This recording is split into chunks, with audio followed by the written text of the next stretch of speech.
In MDCAT Chemistry 2024, we are going to start the first chapter here. And the first chapter, HAP MDC syllabus के according, this is the first chapter. This is according to Introduction to Fundamental Concepts of Chemistry. ठीक है, तो first year में chemistry में जो new book थी उसका पहले चैप्टर भी यही था, और PMDC सिलेबस के अंदर भी पहले चैप्टर यही है, और न्यू बुक में टॉपिक्स भी सारे यही थे. ठीक है, तो जिन्होंने फर्स्ट ईयर में न्यू बुक पढ़ी है केमिस्ट्री की, तो वो उनको ये सारे टॉपिक्स ऑलरेडी इनसे फैमिलियर होंगे. हाँ, जिन्होंने ओल्ड बुक पढ़ी है, जैसे इम्प्रूवर्स हैं, रिपीटर्स हैं, जिन्होंने फर्स्ट ईयर केमिस्ट्री की ओल्ड बुक पढ़ी है, न्यू बुक नहीं पढ़ी है, तो उनको बस ये एक टॉपिक जो परसेंटेज यील्ड है, ये इनको नया पढ़ना पड़ेगा. अदरवाइज़ ये सारे आपने ऑलरेडी अपने ओल्ड बुक में पढ़े होते हैं. ठीक है, तो लेकिन जाहिर सी बात है हम ये सारी चीज़ें डिस्कस करेंगे स्टार्ट से लेकर एंड तक. तो ये टोटल जो हमारा चैप्टर 1 है, this is introduction to fundamental concepts of chemistry. It is about numericals. ये न्यूमेरिकल पर बेस करता है, न्यूमेरिकल एनालिसिस पर बेस करता है, और इसके न्यूमेरिकल्स, इसका अगर इसके MCQs आते हैं तो न्यूमेरिकल टाइप ही आते हैं. ठीक है, तो ये फर्स्ट चैप्टर होता है. तो हमने चूँकि जैसे कि मैंने आपको बताया था कि आज से हम स्टार्ट करेंगे फर्स्ट ईयर की केमिस्ट्री को. ठीक है, चूँकि वो ज़्यादातर स्टूडेंट्स चाहते भी फर्स्ट ईयर केमिस्ट्री को पढ़ना है, सेकेंड ईयर नहीं पढ़ना चाहते. रीज़न ये है कि वहाँ पर रट्टाफिकेशन है, वो तो घर बैठ के भी हो जाता है, याद ही तो करना है. फर्स्ट ईयर में थोड़ा न्यूमेरिकल्स आती हैं, उसमें थोड़े कॉन्सेप्ट ज़्यादा होते हैं, इसलिए स्टूडेंट्स उसको ज़्यादा पढ़ना चाहते हैं फर्स्ट ईयर को सेकेंड ईयर के मुकाबले में. ठीक है, तो ऐसे को सेकेंड ईयर ना आसान इस लिहाज से है कि उसमें चीज़ें मतलब याद करने की हैं, मेमोराइजेशन की हैं, वो हो जाता है घर बैठ के, आज नहीं तो कल. लेकिन ये घर बैठ कर नहीं होता, इसको समझना पड़ता है. ठीक है, तो एक एक करके 1 बाय 1 हम तमाम टॉपिक्स को डिस्कस करेंगे. तो 7 टॉपिक्स हैं आज. देखो 1 2 3 जितने टॉपिक हो सके मैं करा दूँगा. तो सबसे पहले जो मैं यहाँ पर टॉपिक डिस्कस करूँगा टॉपिक वाइज, वो फर्स्ट टॉपिक है, दिस इज़ एटॉमिक मास. तो आज सबसे पहले जो बात हमारी होने वाली है एटॉमिक मास के ऊपर बात होने वाली है. एटॉमिक मास किसे कहते हैं? तो how can you define atomic mass? No, this is the wrong answer. चलिए मैं बताता हूँ एटॉमिक मास क्या है. अच्छा, ये अगरचे ये पहला टॉपिक है और बहुत आसान लगता है बज़ाहिर, बट ये टॉपिक जो फर्स्ट टॉपिक है एटॉमिक मास, इसमें ही काफ़ी कन्फ्यूजन होती है स्टूडेंट्स को एटॉमिक मास के अंदर. देखिए, एटॉमिक मास को अगर हम सिंपली अगर हम डिफाइन करें तो क्या हो जाएगा, this is mass of an atom. बस सिर्फ इतना ही बोल दें, mass of an atom is called atomic mass. Atomic mass का मतलब एटम का मास. आसान सी बात, अगर वर्बल डेफिनेशन में जाए तो एटॉमिक मास का मतलब तो ये हो गया, एटॉमिक मास मतलब एटम का मास, किसी भी एटम का मास. बट ये इतनी आसान नहीं जितनी आसान ये डेफिनेशन से नाम से ये बात लग रही है आपको. ठीक है, कुछ चीज़ें हैं जो हमें समझनी पड़ेंगी. सबसे पहले कि एक तो जैसे जब मैंने एटॉमिक मास कहा तो उन्होंने कहा कि the sum of number of protons and neutrons, तो ये मास नंबर होता है, ये एटॉमिक मास नहीं होता. पहली चीज़ तो ये समझनी है. ठीक है, तो व्हेरेवर कम, देखो जब भी हम कोई एलिमेंट लिखते हैं, जैसे x लिखते हैं, अगर हम कोई एलिमेंट का सिंबल लिखते हैं, यहाँ पर हम z लिखते हैं, इसके ऊपर यहाँ पर हम कैपिटल A लिखते हैं. ठीक है, तो अब इस केस में यहाँ पर जो z होता है, ये this z is called atomic mass, नहीं एटॉमिक नंबर. ये z जो होता है वो एटॉमिक नंबर होता है. और एटॉमिक नंबर आपको क्या बताता है? It tells you about the number of protons in an atom. किसी एटम में कितने प्रोटॉन है ये आपको एटॉमिक नंबर बताएगा. और जो कैपिटल A लिखा हुआ होता है ऊपर के साइड पे, ये हमारे पास होता है, this is actually mass number. ये मास नंबर होता है. मास नंबर को कैपिटल A से शो करता है. और मास नंबर आपको क्या बताता है? It tells you about the sum of proton and neutron in an atom. तो ये मास नंबर कहलाता है. ठीक है, और याद रखिएगा कि एटॉमिक नंबर की भी कोई यूनिट नहीं होती, कम, no unit of atomic number. इसी तरह से मास नंबर की भी कोई यूनिट नहीं होती, there is no unit of atomic mass. बिल्कुल याद रखिएगा कि एटॉमिक नंबर भी किस में होता है? होल नंबर में होता है. इसी तरह से मास नंबर भी हमेशा होल नंबर में होगा, कभी भी ये फ्रैक्शन में नहीं जाएगा. चूँकि ये प्रोटॉन प्लस न्यूट्रॉन है तो जाहिर सी बात है, तो वो तो होल नंबर में ही आने वाला है, पॉइंट में तो आ ही नहीं सकता, चूँकि आधा प्रोटॉन और आधा न्यूट्रॉन तो हो नहीं सकता. तो ये हमारे पास कहलाएगा, this will be called as mass number. तो मास नंबर एक अलग एक बेसिक फिनोमिना है जो आप क्लास 9th में पढ़ते हैं. एटॉमिक मास को समझना थोड़ा मुश्किल है. एटॉमिक मास क्या होता है? पहला टॉपिक एटॉमिक मास है, मास नंबर नहीं है. जाहिर सी बात है, MD लेवल के बच्चों से मास नंबर थोड़ी ना पूछेंगे, तो 9 के बच्चे से पूछना. Atomic mass, mass of an atom. अब मास ऑफ एन एटम से क्या मुराद है? यहाँ पर इससे मुराद है, अच्छा मास जो है ना, मास दो तरह के मास हम लेते हैं, किसी भी चीज़ का जो मास है या वजन है, किसी भी चीज़ का मास दो तरह से हम बता सकते हैं। किसी भी चीज़ का मास अगर है तो एक तो हमारे पास एक मास होता है जिसको हम लोग कहते हैं एब्सोल्यूट मास, और एक मास होता है इसको हम लोग कहते हैं this is called as relative mass. Absolute mass मतलब जो हम किसी वेट मशीन के थ्रू बता दें, जो किसी चीज़ का एग्जैक्ट मास हो वो उसका एब्सोल्यूट मास है। जैसे अगर मैं आपको वेट मशीन पे खड़ा कर दूं तो यकीनन वेट मशीन आपका कोई वेट बताएगी, जो भी वेट आपका वो बताएगी, तो जो वेट आपका वो बताएगी वो आपका होगा, this will be absolute weight. हाँ, हम कंपैरिजन भी कर सकते हैं रिलेट करते हुए कि इसमें दो स्टूडेंट है, कि स्टूडेंट ए है कि स्टूडेंट बी है, हम कह सकते हैं कि स्टूडेंट ए स्टूडेंट बी से 2 गुना भारी, वो स्टूडेंट ए स्टूडेंट बी से 1.5 टाइम्स हेवियर है। अब जब हम इस तरह से मास बताएंगे, this is called relative mass, because relative to something हो गया ये, ठीक है। अब एटम का मसला ये है कि एटम का एब्सोल्यूट मास बताना बहुत मुश्किल होता है, क्योंकि ये अभी की बात नहीं है बेटा, याद रखना, अभी तो हम एटम का मास बता लेते हैं, लेकिन ये एटॉमिक मास आज से 200 साल पहले जॉन डाल्टन ने इसको डिस्कवर किया था। उस वक्त एटम का मास बताने जैसी टेक्नोलॉजी दुनिया में कोई नहीं थी, तो उस वक्त एटम का मास बताना नामुमकिन था कि एटम का वजन किलोग्राम में, केजी में एब्सोल्यूट मास बता दें। तो इसलिए जॉन डाल्टन ने क्या किया था, बजाय एब्सोल्यूट मास के उन्होंने रिलेटिव मास की एक टर्मिनोलॉजी जो है ना वो इस्तेमाल की थी, ठीक है, रिलेटिव मास की, इसको हम लोगों ने कहा था। फिर इसलिए ये जो एटॉमिक मास है, जो एटम का मास है वो रिलेटिव तरह से मालूम किया था, दैट्स व्हाई एटॉमिक मास को हम समटाइम्स रिलेटिव एटॉमिक मास भी कह रहे होते हैं, ठीक है। तो एटॉमिक मास असल में हमारे पास दो तरह का होता है, एक तो होता है जिसको हम कहते हैं RAM, this is actually this is relative atomic mass।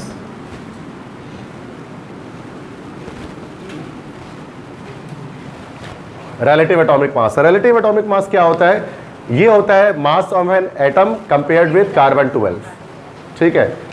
तो mass of an atom compared with carbon 12, carbon 12 वो कार्बन जिसका मास नंबर 12 हो, वो एटॉमिक मास 12 हो, उससे अगर हम कंपेयर करके डिफरेंट एलिमेंट्स के मासेस को कंपेयर करें तो वो रिलेटिव एटॉमिक मास कहलाता है। याद रखने की बात ये है, कि जो कार्बन 12 है यहाँ पर ये क्या होता है बेटा, this is actually the standard, ये स्टैंडर्ड होता है कार्बन 12 यहाँ पर, ठीक है। कार्बन 12 को ही स्टैंडर्ड क्यों बनाया गया, ये भी एक रीज़न है, क्योंकि कार्बन 12 आइसोटोप जो है ना मोस्ट अबंडेंट होता है नेचर में, तो अबंडेंस की वजह से इसको स्टैंडर्ड बनाया गया है, ठीक है। और कार्बन 12 के लिहाज से हम तमाम एलिमेंट्स के मासेस को कैलकुलेट करते हैं, तो वो रिलेटिव एटॉमिक मास कहलाता है, ठीक है। अब रिलेटिव एटॉमिक मास जो है ना बेटा, इसमें क्या है कि इसकी यूनिट होती है, अब इसकी यूनिट होती है AMU, जिसको हम फुल फॉर्म में क्या बोलते हैं, यस, एटॉमिक मास यूनिट। तो देखना बच्चों के मास नंबर की यूनिट तो नहीं होती, लेकिन एटॉमिक मास की यूनिट होती है। इसी तरह से इट इज़ इन फ्रैक्शंस, ये बेटा फ्रैक्शंस में होता है, पॉइंट में इसकी वैल्यू आती है, इसकी वैल्यू पॉइंट में आ रही होती है, क्योंकि जब हम रिलेट करते हैं ना एक एटम को दूसरे एटम से, तो हम पॉइंट में आ सकती है वैल्यू कि ये फला इससे जो है वो इतना गुना भारी, इतना गुना हल्का है। जैसे हाइड्रोजन की जब हम बात करते हैं तो ये कितना आ जाता है, हाइड्रोजन का एटॉमिक मास 1.00 कि 000, 008 या 0008 हाइड्रोजन का एटॉमिक मास, यस 0008, 1.0008 AMU। तो आपने कभी देखा होगा कि हाइड्रोजन का ऐसे पूरा लिखा होता है 1.0008। अब आप ये सोचते कि 0008 किया तो ये असल में रिलेट कर रहे हैं, तो पॉइंट में भी वैल्यू आ सकती है, लेकिन मास नंबर कभी भी नहीं आएगा। और अक्सर ऐसा होता है एटॉमिक मास की जो वैल्यू है वो नियरली इक्वल टू क्या होती है, मास नंबर ही होती है, बस सिर्फ फ़र्क ये होता है कि मास नंबर राउंड ऑफ करके होल पे आ जाता है और एटॉमिक मास फ्रैक्शन में रहता है, ठीक है। तो ये हमारे पास कहलाता है रिलेटिव एटॉमिक मास। एक और एटॉमिक मास हमारे पास होती है, बी में उसको मैं बताता हूँ, उसको हम लोग कहते हैं बेटा एवरेज एटॉमिक मास, ये भी सुना होगा आपने, एवरेज एटॉमिक मास। अब एवरेज एटॉमिक मास क्या है, तो जब हम एवरेज निकालते हैं डिफरेंट आइसोटोप्स के, मतलब मैं डेफिनेशन लिख देता हूँ कि the average of different isotopes of an element एक एलिमेंट के डिफरेंट आइसोटोप्स के जब एवरेज निकाला जाता है ना, तो वो एवरेज एटॉमिक मास कहलाता है। ठीक है। अच्छा, आइसोटोप्स के बारे में तो आइडिया होगा आपको, आइसोटोप किसे कहते हैं? Elements having same atomic number but different atomic masses are called isotopes. ठीक है। तो अगर एक एलिमेंट के डिफरेंट आइसोटोप्स हैं तो उनका जब एवरेज निकाला जाएगा तो उससे जो मास आएगा तो वो एवरेज एटॉमिक मास कहलाएगा। ठीक है। या द एवरेज ऑफ, पूरा लिख देता, तो average of mass number of different isotopes of an element, ये ज़्यादा बेहतर हो जाएगा। ठीक है। अब जैसे मैं आपको एक एग्जांपल से समझाता हूँ इस चीज़ को। फॉर एग्जांपल अगर हम बात करते हैं क्लोरीन की, Cl की, अब क्लोरीन जो है ना बेटा वो दो तरह के आइसोटोप्स में एग्जिस्ट करता है। अब क्लोरीन का एटॉमिक मास नंबर तो हमारा 17 होता है, लेकिन एक क्लोरीन का एटॉमिक मास 35 होता है और एक का 37 होता है। एक 37 वाला भी होता है और 35 वाला होता है। These are the two isotopes of chlorine, जिसमें से 35 वाला सबसे ज़्यादा होता है, ये होता है 75%, और 37 वाला ये हमारे पास होता है, दिस इज़ 25%। ये इसकी अबेंडेंस है इस यूनिवर्स के अंदर, इस वर्ल्ड के अंदर। अब अगर हम इसकी एवरेज निकालें इनका ना, तो एवरेज एटॉमिक मास तो किस तरह से निकाला जाएगा? अब इसमें देखिए, तो क्लोरीन 35 वाला जो है वो 75% है, तो 35 को मल्टीप्लाई कर दिया आपने 75 से, देन प्लस 37 वाला 25% है, 37 को 25 से मल्टीप्लाई किया और परसेंटेज को ख़त्म करने के लिए 100 से डिवाइड कर दिया। ठीक है। अब जब इस फॉर्मूले पे आप वर्कआउट करोगे ना, इसको जब आप सॉल्व करोगे तो आपके पास आंसर आ जाएगा 35.5 AMU, और 35.5 आप जानते हैं this is actually the atomic mass of chlorine, है ना। Cl का हमेशा हम 35.5 लिखते थे, वो इस तरह से आता है 35.5। ये मास नंबर नहीं है, ये जो दो अलग अलग आइसोटोप्स होते हैं ना, उनके अलग अलग मास नंबर से उनका जब एवरेज निकाला जाता है तब जाकर ये हमारे पास आता है निकल कर, तो इसको एवरेज एटॉमिक मास कहते हैं। तो some time average atomic mass होता है, some time relative atomic mass होता है, उसको होल नंबर मान देते थे, वो मास नंबर बन जाता है। यही चीज़ थी जो मैंने डिटेल में बताया। बात बड़ी आसान सी एटॉमिक मास की, लेकिन कॉन्सेप्ट बहुत लोगों का क्लियर ही नहीं होता उसके बारे में। मतलब ऐसे तो बात करें तो एटॉमिक मास मतलब mass of an atom, simple कहानी, बट इतना आसान नहीं, इतना आसान इसकी डेफिनेशन। इसको निकालने के तरीके होते हैं अलग अलग क्वेश्चन पे। क्लियर है बात, समझ में आ गई? तो मसला लिख लें उसको। बिल्कुल, हाइड्रोजन का ये जो 1.0008 आया ना, ये इसके आइसोटोप से, ये देखो ये आप निकाल सकते हैं। हाइड्रोजन है ना, हाइड्रोजन 3 आइसोटोप होता है, एक हाइड्रोजन 1,1 है, एक 1,2 है ड्यूट्रियम, और एक 1,3 है ट्रीटियम। सबसे ज़्यादा प्रोटियम होता है 99.98%, उसके बाद ड्यूट्रियम होता है 0.0156%। ये ओल्ड बुक जिसने पढ़ी है ना सेकेंड ईयर की, उनको पता होगा। ठीक है। उसके बाद हाइड्रोजन होता है 4 एक्सपोनेंट -15%, ये ओल्ड बुक वाले को पता होगा, इम्प्रूवर्स को। अब आप इन पे ये सब वर्क आउट करोगे ना इस पे, तो आपको 1.0008 निकल कर सामने आएगा। तो ये भी एवरेज एटॉमिक मास निकलता है। यस,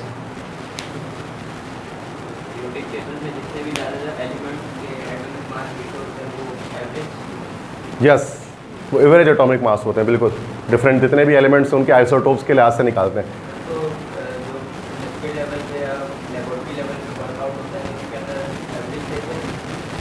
वो हम सिंपल है ना, देखो होता क्या है कि हम एवरेज भी ले सकते हैं और हम मास नंबर भी ले सकते हैं, लेकिन 9th क्लास में इंटरमीडिएट लेवल पे हम लोग मास नंबर ले रहे होते हैं, चूँकि वो होल नंबर में होता है, उस पर वर्कआउट करना आसान होता है। लेकिन अगर हम प्रिसाइजली अगर हमें लेना पड़ना चाहिए तो फिर हमें पॉइंट में भी लेना पड़ना चाहिए कि 0.4 आ रहा है, 0.3 आ रहा है, लेकिन हम लोग क्या करते हैं, राउंड ऑफ कर देते हैं उसको। ठीक है जी, पूछें।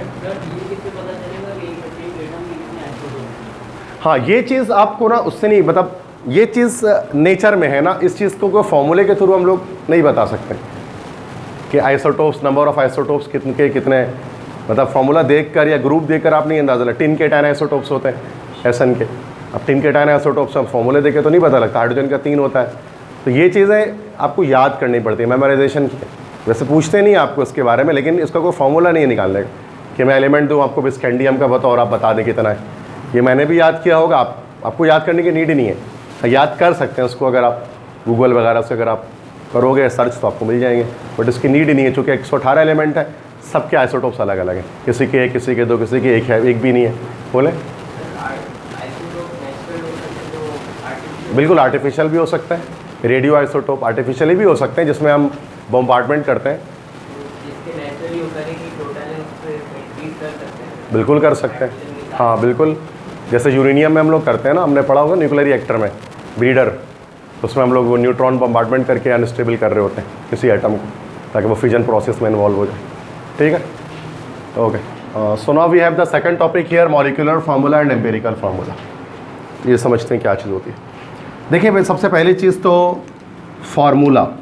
फार्मूला तो एक बहुत डाइवर्सिफाइड वर्ड इंग्लिश लैंग्वेज का, बहुत कुछ है। मतलब फार्मूला तो मतलब लाइक फिजिक्स का फार्मूला है, मैथमेटिक्स का फार्मूला है ना भाई।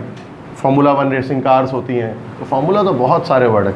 केमिस्ट्री में जो फार्मूला हम लोग पढ़ रहे होते हैं ना, वो होता है असल में, this is actually chemical formula. जैसे वाटर है, वो पूछता है भाई पानी का फार्मूला बताओ, तो आप उसको बोलते हैं H2O, तो वो असल में पानी का केमिकल फार्मूला बता रहे होते हैं। सिर्फ फार्मूला तो एक बहुत डाइवर्सिफाइड टर्म है, तो वाटर का फार्मूला नहीं होता, वाटर का केमिकल फार्मूला बता रहे होते हैं। ठीक है, अगर हम उसको जेन्युइन तरह से अगर हम बात करें तो केमिकल फार्मूला क्या होता है? सिंपल, जो किसी एलिमेंट्स को, किसी कंपाउंड को शो कर रहा होता है, सिंबॉलिकली रिप्रेजेंट कर रहा होता है। ठीक है, दिस इज केमिकल फार्मूला। तो केमिकल फार्मूला सिंपल क्या है? दिस इज एक्चुअली द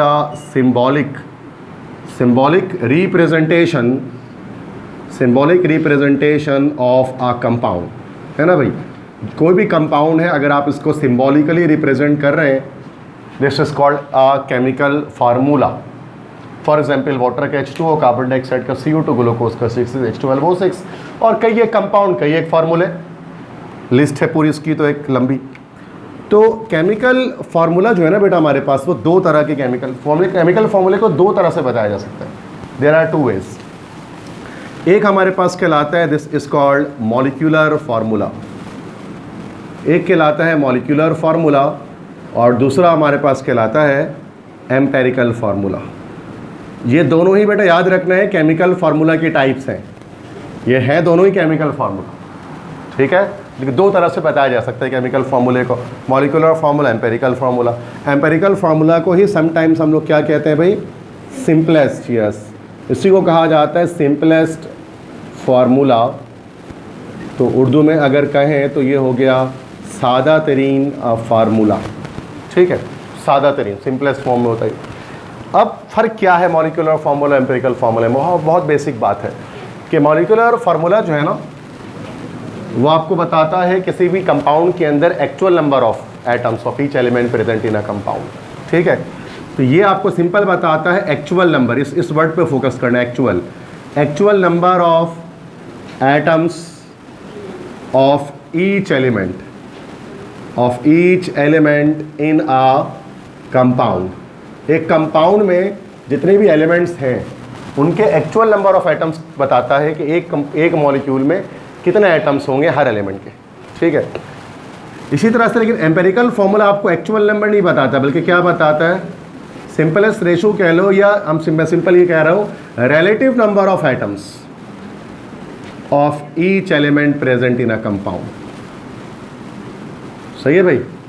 तो एक्चुअल और रिलेटिव, देखो एक एक वर्ड का फर्क है सिर्फ दोनों में। अब मैं इसको समझाता हूँ कि एक्चुअल और रिलेटिव का क्या मतलब है। कि वो एक्चुअल नंबर बताता है, वो रिलेटिव नंबर बताता है। जैसे कि अगर मैं यहाँ पर एक एग्जाम्पल करूँ, मैं एक एग्जाम्पल लिखूँ, यहाँ पर मैं ग्लूकोज का फॉर्मूला लिखता हूँ। ठीक है, ग्लूकोज का फॉर्मूला लिखता हूँ C6H12O6। ये हमारे पास ग्लूकोज एक कंपाउंड है। ठीक है, अब ग्लूकोज जो हमारे पास ये कंपाउंड है, ये ग्लूकोज का क्या है भाई? मॉलिक्यूलर फार्मूला है ग्लूकोज का। ऐसा ही है। इससे ये साबित हो रहा है कि ग्लूकोज के एक मॉलिक्यूल के अंदर 6 कार्बन के एटम, 12 हाइड्रोजन के एटम्स और ऑक्सीजन के 6 एटम्स होते हैं। इससे ये साबित हो रहा है एक मॉलिक्यूल में ग्लूकोज के। अच्छा, अगर हम इसी का सिंपलेस्ट रेशो निकाल दें, रिलेटिव मतलब रेशो अगर हम इसका निकाल दें, जैसे ये हो जाएगा 6 1 जा 6, 6 2 जा 12, 6 1 जा 6, तो ये हमारे पास हो जाएगा CH2O। अब यही हमारे पास ग्लूकोज का कौन सा फार्मूला हो जाएगा? एम्पेरिकल फार्मूला हो जाएगा। समझ में आ रही है? तो ये रिलेटिव, अब ये हमें क्या बता रहा है?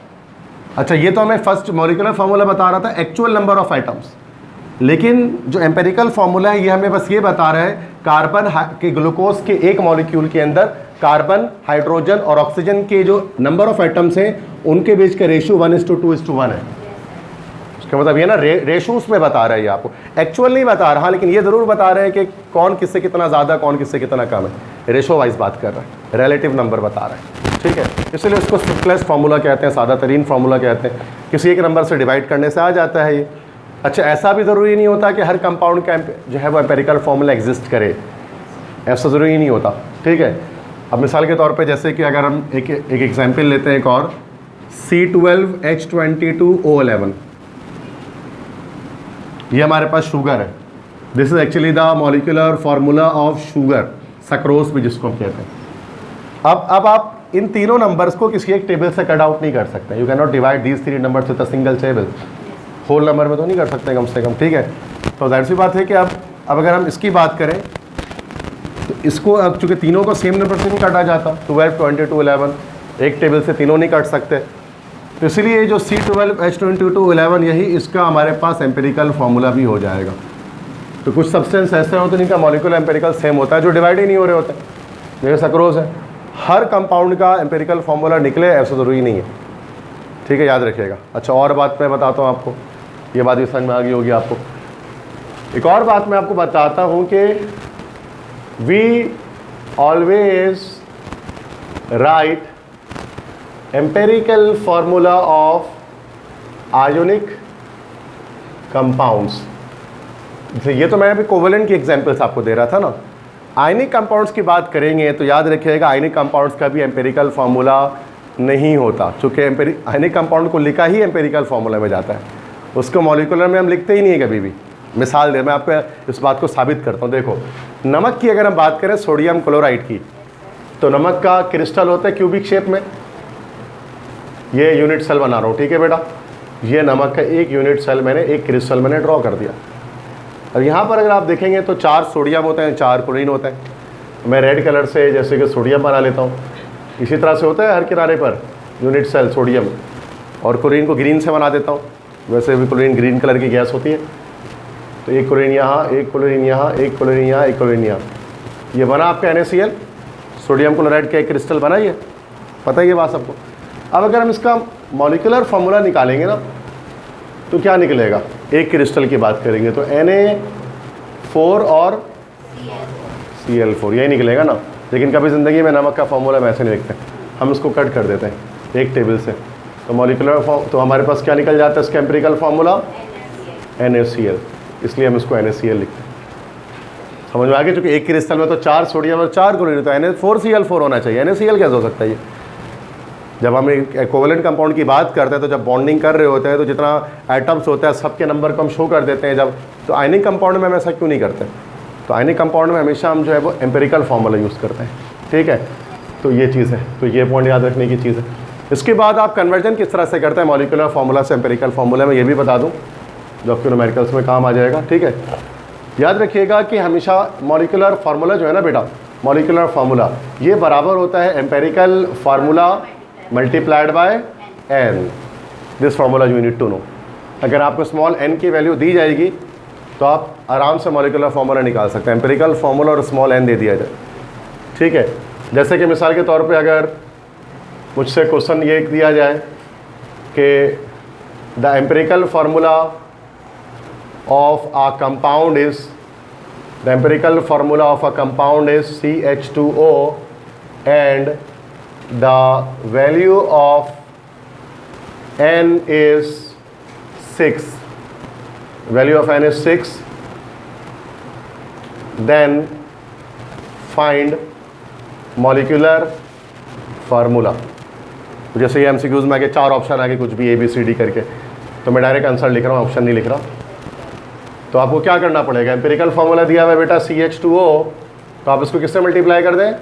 6 से मल्टीप्लाई कर दें, तो ये हो जाएगा C6H12O6, ग्लूकोज आ जाएगा निकल कर आपके पास। तो ये एक फार्मूला तो आपको ये याद होना चाहिए, बहुत आसान है, पता भी होगा आपको, कोई मुश्किल बात नहीं है, आसान सी बात है। अच्छा, ये जो स्मॉल n है ना, ये एक तो स्मॉल n हम लोग यहाँ पर पढ़ेंगे नंबर ऑफ मोल्स को, मोल्स को भी स्मॉल n से शो किया जाता है, लेकिन यहाँ पर ये नंबर ऑफ मोल्स नहीं है। यहाँ पर ये n जस्ट एक इंटीजर है, कोई भी नंबर हो सकता है, एक इंटीजर हो सकता है। और ये जो स्मॉल n है खुद, स्मॉल n खुद किसके बराबर होता है? Molecular formula mass divide by empirical formula mass. तो n की वैल्यू हमेशा MFM डिवाइड बाई EFM से निकल सकती है। जैसे इसी क्वेश्चन में आपको इस तरह से ना दिया जाता है ये सवाल, बल्कि क्वेश्चन इस तरह से दे दिया जाता है कि empirical formula of a compound, चलो मैं चेंज कर रहा हूँ सवाल, a compound is, empirical formula of a compound is CH and it's molecular formula mass is 78 AMU, find its molecular formula. अब देखो बेटा, एम्पेरिकल फार्मूला दिया हुआ है कंपाउंड का CH और मॉलिक्यूलर फार्मूला मास दिया हुआ है। अब मॉलिक्यूलर फार्मूला कैसे निकालेंगे? अब डायरेक्ट स्मॉल n तो दिया हुआ नहीं है, तो पहले हमें स्मॉल n निकालना पड़ेगा। स्मॉल n किसके बराबर है? MFM divide by EFM। Molecular formula mass कितना है? ये दिया हुआ है सवाल में 78। EFM कितना निकलेगा? 12 + 1 कितना हो गया? 13। 13 के टेबल में 78 आता है, 13 6 78 कर लो, उसमें क्या है? 13 6 78, 6 18 7। 13 का टेबल तो आना चाहिए ना कम से कम। ओके 6 है, स्मॉल n 6 आ गया। मॉलिक्यूलर फार्मूला किसके बराबर हो जाएगा? Empirical formula multiply by n, तो CH मल्टीप्लाई बाय 6, तो ये आ गया C6H6 बेंजीन, ही हमारा आंसर हो गया। समझ गया? तो वह तो इस तरह से आ सकता है सवाल, इस तरह से आ सकता है। बस क्लियर है, बात समझ में आ गई? हो गया ये टॉपिक। और कुछ? अब जैसे अगर हम बात करते हैं, इन्होंने अच्छा सवाल किया है कि अगर हम बात करते हैं एसिटिक एसिड की बात करते हैं। अब एसिटिक एसिड हमारे पास क्या होता है? CH3COOH, ये होता है ना बेटा एसिटिक एसिड। अब इसका मॉलिक्यूलर, अगर इसका एम्पिरिकल फार्मूला डायरेक्ट नहीं निकाल सकते, पहले हम इसको कंबाइन कर देंगे। जब इसको कंबाइन करेंगे तो क्या होगा? C2H4O2। अब इसका एम्पिरिकल फार्मूला निकलेगा CH2O। तो इस तरह से कंबाइन करके फिर हम निकाल लेंगे। और याद रखिएगा कि जिस तरह के मॉलिक्यूलर फार्मूला दो कंपाउंड का सेम हो सकता है, तो एम्पिरिकल फार्मूला भी दो कंपाउंड का सेम हो सकता है। जैसे ग्लूकोज और आप देख लें एसिटिक एसिड का सेम आ रहा है। अरे ऑर्गेनिक में तो मॉलिक्यूलर फार्मूला भी सेम हो सकता है दो कंपाउंड का। आइसोमेरिज्म, आइसोमेरिज्म क्या चीज़ है? Two compounds having same formula but different structure. तो ऑर्गेनिक में तो ऐसा होता है। ठीक है, ठीक है, नेक्स्ट लाइन डाल दें। थर्ड टॉपिक स्टार्ट करने जा रहे हैं। दिस इज कॉल्ड मोल। मोल क्या चीज़ होती है? बहुत ज़रूरी है केमिस्ट्री में मोल को समझना। मोल समझोगे तो एवोगाड्रोस नंबर समझ में आएगा, स्टेशोमेट्री समझ में आएगी, लिमिटिंग रिएक्टेंट समझ में आएगा, परसेंटेज यील्ड समझ में आएगी, मोलारिटी समझ में आएगी, मोलालिटी समझ में आएगी, मोल फ्रैक्शन समझ में आएगा, नॉर्मलिटी समझ में आएगी। जब तक आप मोल नहीं समझते केमिस्ट्री में, आप कुछ भी नहीं समझते केमिस्ट्री का टॉपिक, खासतौर पे फिजिकल केमिस्ट्री का, फर्स्ट ईयर की केमिस्ट्री का। अगर आपने मोल कॉन्सेप्ट समझा तो आप फर्स्ट ईयर में कुछ भी नहीं समझ पाएंगे 11वीं जमात की जो केमिस्ट्री है। और सेकंड ईयर में तो इतना मोल वोल का मसला नहीं है, न्यूमेरिकल नहीं है, लेकिन फर्स्ट ईयर में मोल बहुत ज़्यादा डोमिनेट करता है, हर टॉपिक के अंदर घुस जाता है स्मॉल n की वैल्यू। ठीक है, तो जैसे कि फिजिक्स में फोर्स को समझना इतना ज़रूरी है कि फोर्स किसी को नहीं अगर समझ में आया तो वो पूरी कोई फिजिक्स कुछ भी नहीं पढ़ सकता पूरे फिजिक्स में, वो स्टार्ट से एंड तक, अगर उसको यही नहीं पता कि फोर्स क्या चीज़ होती है। इसी तरह से अगर केमिस्ट्री में मोल नहीं समझ पाए तो आप कुछ नहीं समझ पाएंगे, कोई डेरिवेशन कुछ भी नहीं कर पाएंगे। तो मोल को समझना बहुत ज़रूरी है, ये तो आपको भी पता है। और ये मोल हम लोग बहुत कम समझते हैं क्योंकि मोल कॉमन डेली लाइफ में इस्तेमाल नहीं किया जाता। मोल क्या चीज़ है? देखो, मोल को डिक्शनरी में अगर आप ढूंढोगे ना तो उसकी अलग अलग बातें मिलेंगी। डिक्शनरी में लोगों तो मोल, हम चेहरे पर जो तिल होता है उसको मोल कहते हैं, there is a mole on her face, तो वो मोल है। इसी तरह से मोल हम उर्दू में कहते हैं कीमत को, दाम को। तो माँ की मोहब्बत का कोई मोल नहीं, माँ की मोहब्बत अनमोल है, तो वो भी मोल है, दाम, भाव। एक मोल बायोलॉजी के अंदर एक जानवर भी होता है मोल, ठीक है, रैट लाइक एनिमल होता है, चूटियाँ खाता है, लंबी नाक होती है उसकी, एंट ईटर, तो वो भी मोल कहलाता है। ठीक है, तो मोल तो बहुत कुछ है केमिस्ट्री में, लेकिन मतलब उसमें बाकी सब्जेक्ट में। केमिस्ट्री में मोल क्या है हमें ये समझना है। केमिस्ट्री में मोल किसे कहते हैं? तो सबसे पहली बात है, मोल को जो निक नेम दिया जाता है, मोल को ना केमिस्ट डजन भी हम कहते हैं, एक कीमियादान का दर्जन। अब ये क्यों बोलूँगा मैं अभी थोड़ा एक्सप्लेन करूँगा इस बात। तो केमिस्ट डजन का क्या मतलब है? ठीक है, मोल एक यूनिट है, असल में मोल एक यूनिट है। तो mole is a unit to calculate the amount of substance. Amount of substance को कैलकुलेट करने के लिए जो एसआई यूनिट होती है ना बेटा, वो मोल होती है। मोल की 7 हमने पढ़ा था कि एसआई सिस्टम में, सिस्टम इंटरनेशनल में 7 यूनिट्स होती है जो फंडामेंटल होती हैं, पढ़ा है ना आपने फिजिक्स में। उसमें से अमाउंट ऑफ सब्सटेंस की मोल आपने पढ़ी होगी, एल्यूमिनेंस इंटेंसिटी की कैंडेला होती है और वही पढ़ी होगी आपने, ठीक है। तो mole is a unit to calculate the amount of substance, और अमाउंट से मुराद यहाँ पर है क्वांटिटी, ठीक है। अमाउंट ऑफ सब्सटेंस को बताने की यूनिट है ये, क्वांटिटी को बताने की यूनिट है ये। डिनोट किससे किया जाता है? It is denoted by small N, small N से इसको हम शो करते हैं, ठीक है। यूनिट क्या होती है इसकी? Its unit is MOL, small में सर MOL, इसकी यूनिट होती है MOL, ई नहीं लिखते एंड में, L पर छोड़ देते हैं, तो MOL इसकी यूनिट होती है, पूरा मोल नहीं लिखते हैं, ई ड्रॉप कर देते हैं, तो उसकी यूनिट मोल होती है। अब इसको समझते हैं मोल है क्या, मतलब ये तो मैंने आपको बेसिक बात बता दी जो 9th क्लास के स्टूडेंट भी समझ पाते हैं। तो अब मैं यहाँ पे लिखता हूँ प्रॉपर इसकी definition, the collection of 6.02 exponent 23 particles is called 1 मोल। तो 1 मोल कितना होता है?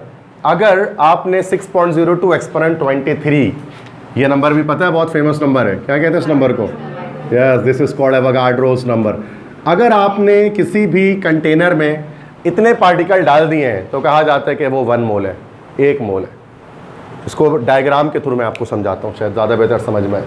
मैं 3 बीकर्स ले लेता हूँ, ठीक है, 3 बीकर्स ले लेता हूँ। मुझे नहीं पता कि इसका कॉन्सेप्ट कितना है इस वक्त क्लास में, इसलिए मैं कोशिश करूँगा कि आसान से आसान तरह से आप चीज़ों को समझ पाएँ। मैं 3 बीकर्स यहाँ पर ले लेता हूँ, ठीक है, और तीनों में अलग अलग चीज़ें मैं डालता हूँ। इसके अंदर मैं डाल देता हूँ कार्बन का एटम, इसके अंदर मैं डाल देता हूँ कार्बन डाइऑक्साइड का मॉलिक्यूल, इसके अंदर मैं डाल देता हूँ NaCl, नमक, ठीक है बेटा। इसमें जो मैंने कार्बन डाला तो कार्बन क्या हुआ, ये हमारा, ये मैंने इसका मतलब इसके अंदर मैंने एक एलिमेंट डाल दिया इसके अंदर, this is an element inside it, element है। इसमें अगर मैंने कार्बन डाइऑक्साइड डाला तो असल में मैंने क्या डाला, इसके अंदर एक एलिमेंट नहीं डाला, कंपाउंड डाला। एलिमेंट भी एक सब्सटेंस होता है, कंपाउंड भी एक सब्सटेंस, और NaCl भी कंपाउंड होगा ना भाई।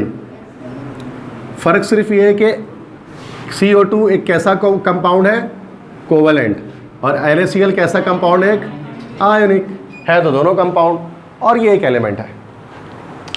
एक और बात, आपको पता है कि एलिमेंट्स किस चीज़ से मिलकर बने होते हैं? Elements are made up of atoms, बिल्कुल सही जवाब आप लोगों ने दिया। कोवलेंट कंपाउंड्स किस चीज़ से मिलकर बने होते हैं? They are made up of molecules. Ionic compound किस चीज़ से मिले होते हैं?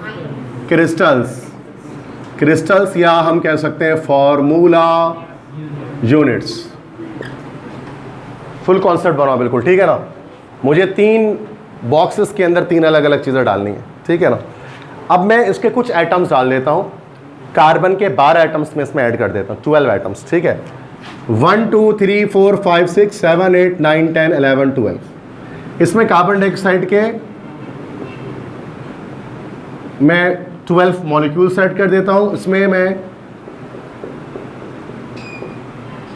इसमें मैं NaCl के 12 क्रिस्टल्स ऐड कर देता हूं बेटा, ठीक है। अब ये इसमें हम देख सकते हैं कि इसमें हमारे पास 12 एटम्स आ गए, इसमें 12 मॉलिक्यूल्स आ गए, इसमें 12 क्रिस्टल्स आ गए।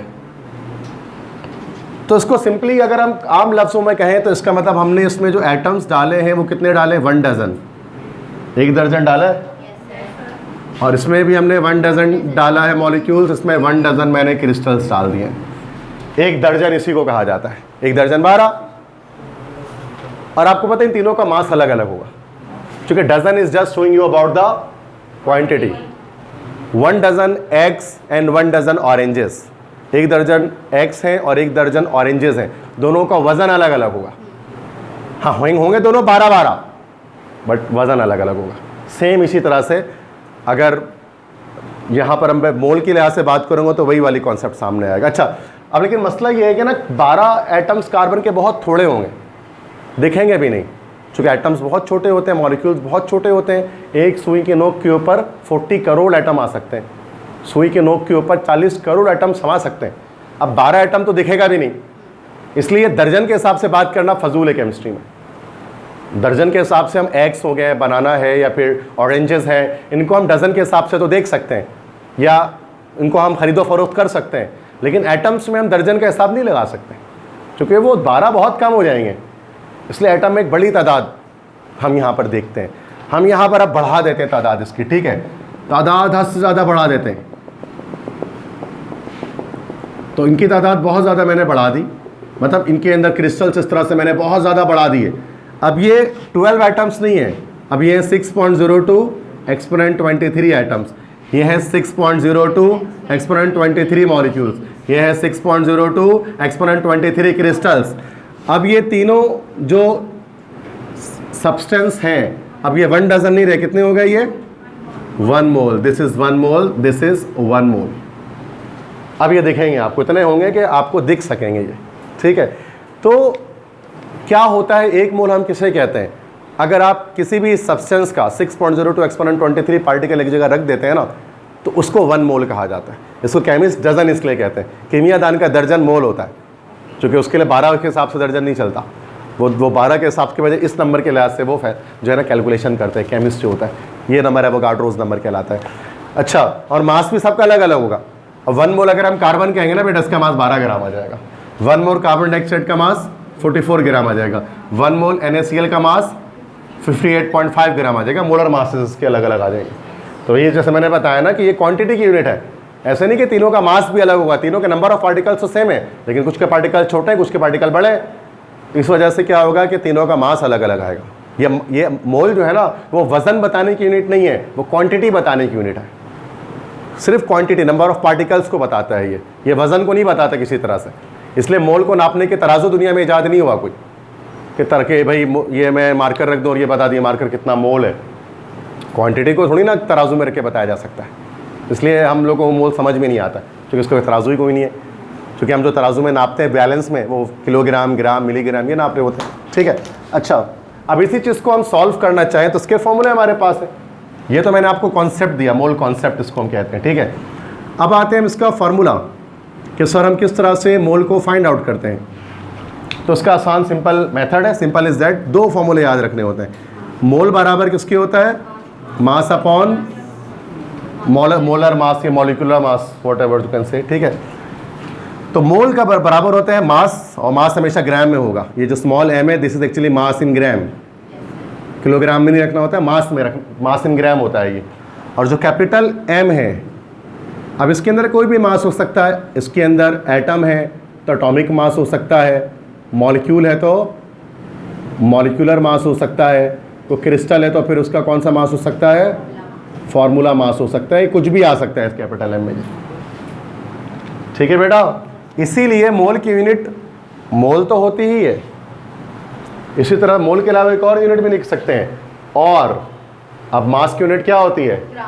ग्राम। और कैपिटल M की यूनिट क्या होती है? AMU। तो ग्राम पर AMU भी इसको हम लोग लिख सकते हैं। इसके लिहाज से ग्राम अपॉन AMU, इसी को मोल कहा जाता है, आसान सी बात। अच्छा, ये फॉर्मूला हम कब इस्तेमाल करेंगे? When we will use this formula if mass is given to you and we have to find out the number of moles. Sometimes क्या होता है कि इसका उल्टा होता है, रिवर्स होता है कि मोल दिया होता है, मास मालूम करना होता है, तो just we have to arrange the formula here. वो क्या बन जाएगा? Mass is equal to mole into molar मास।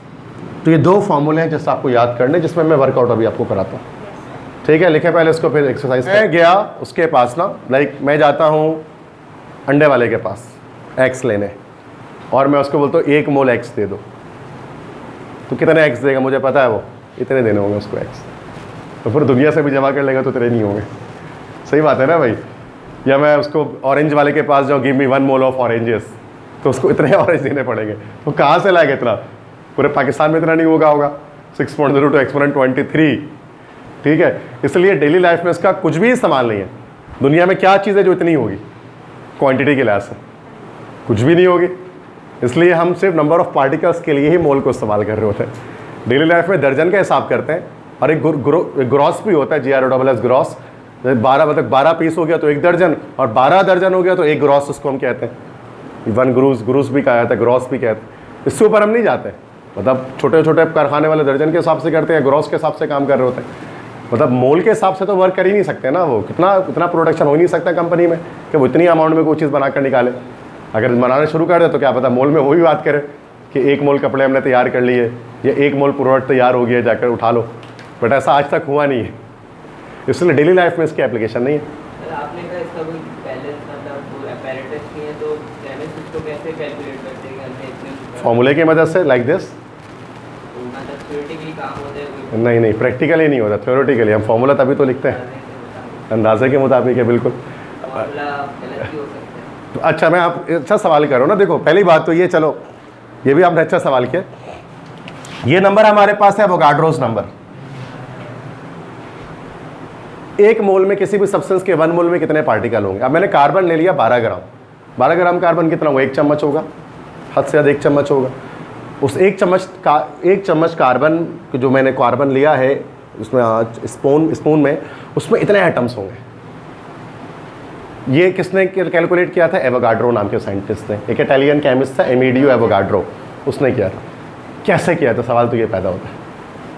अब शायद आपको लगे गिना होगा, बट पॉसिबल नहीं है, क्योंकि ये नंबर इतना बड़ा है कि अगर हम इस नंबर को ऐसे गिनना शुरू कर दें ना, अगर मैं अभी से गिनना शुरू करूँ 1 2 3 4 5 6 7 8 9 10 11, इस स्पीड से गिनता रहो मैं नंबर ना, तो मुझे 200 साल लगेंगे सिर्फ नंबर कंप्लीट करने में। इतना नंबर टोटल गिनने में 200 साल मुझे लग जाएंगे, इतना बड़ा नंबर है ये। तो उसने कैसे कर लिया इतना कैलकुलेट? 200 साल ज़िंदगी पाईते क्या उसने, और किसी भी गिनते ही क्या तो ज़िंदगी भर क्या हो। मतलब ये हुआ था बाय मीन्स ऑफ कैलकुलेशन, और उसमें वो हम फिर क्या होता है कि अंदाजे ही लगाते हैं। जैसे मास ऑफ द अर्थ, अब मास ऑफ द अर्थ मालूम किया आप लोगों ने फिजिक्स में? मास ऑफ अर्थ मालूम किया है? तो तराजू पल्ले से किया फॉर्मूले से किया ना। एग्जैक्ट नहीं है, बट बहुत एग्जैक्ट नहीं होगा, बट नियर टू समथिंग है। मतलब अच्छा डिस्टेंस भी पता है, अर्थ से लेकर सन का इतना डिस्टेंस है, तो क्या कोई वहाँ पर नाप के आया था? वो इंच टेप लेकर वहाँ से नाप के खींचते हुए भागा था। 1 इंच टेप सूरज पे बंदे को खड़ा किया, तो वहाँ से पकड़ो, और भागते हुए अर्थ की तरफ आ गए और बोले इतना 1000 किलोमीटर। ये सब चीज़ें स्टार होते हैं, फला स्टार इतना किलोमीटर है, तो हो क्या है क्या नाप के वहाँ से कि बाइक ऑन किया, एकदम किया 0 मीटर को ऑन करके, फिर वहाँ से वापस। ये सब चीज़ें कैलकुलेशन से होती है, उसमें गलती का इम्कान होता है। ऐसी है ना भाई, इतनी तो कॉमन सेंस हम सबके अंदर ऐसे होता है। बताता हूँ, जब कुछ एक्सरसाइज हम करते हैं मोल के अंदर, तो गिनती 10 15 20 सवाल करते हैं जितने हो सके, ठीक है। फर्स्ट, पहले मैं आपको एक टाइप करा रहा हूँ, टाइप 1 के, मतलब कि किस तरह से हम जो है वो मास से मोल में जाते हैं। तो देखिए सबको यहाँ से दिखेगा 46 ग्राम ऑफ सोडियम। इसमें पूछा जा रहा है बताएं कितने नंबर ऑफ मोल्स हमारे पास हैं। तो 46 ग्राम ऑफ सोडियम में कितने नंबर ऑफ मोल्स होंगे? तो पूरा सॉल्व करने की नीड नहीं है इसको। What you have to do, you have to divide the mass with molecular mass.